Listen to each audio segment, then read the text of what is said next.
Am I the asshole for donating my roommate's family heirloom to Goodwill? I've 22F posted here about my roommate 24F before. She has always had issues contributing to the household, including buying things like toilet paper, dish soap, laundry detergent, etc.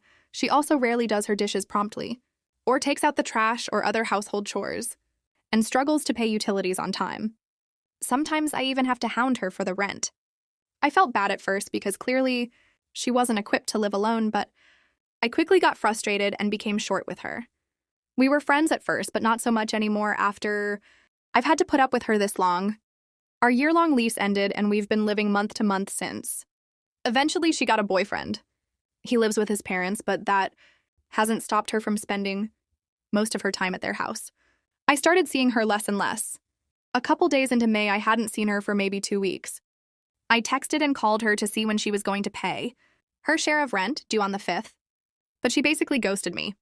I got in contact with her mom, and eventually my roommate reached out to say she's staying with her boyfriend's family, for now, and doesn't think she should be expected to pay rent for somewhere she's not staying. I kindly asked if that meant she would be moving out, but she didn't respond. I paid rent myself, which was a huge unexpected expense. After that, I decided I was done. I texted her over the course of May and June, asking her to move her stuff out, but she didn't respond. Her mom kept promising me that her daughter would take care of it, but she never got back to me. After July started, I recruited a couple friends to help pack up the stuff in her room and donated most of it to Goodwill and the Salvation Army. I also asked the landlord to change the locks, which he did. The other evening, she finally shows up and is mad that the locks were changed. I told her she's not living here and doesn't pay rent, so she has no reason to enter the apartment. She got even more upset and said she was never moving out. She was just staying with him for the time being.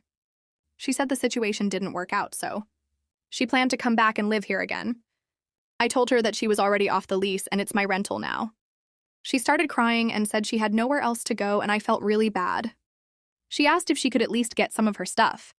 She needed some clean clothes and a shower. I told her that because she never told me she was coming back or made plans to move her stuff out. I donated everything that was in her room, unless it looked precious or expensive, and stored the rest in her closet. She completely freaked out and threatened to call the police on me. She was inconsolable. She cried about how I even donated her dead grandmother's wedding dress, which had been in a special box somewhere in her room. I apologized profusely because I did feel really bad, but it all could have been avoided if she had tried to communicate with me. Am I the asshole?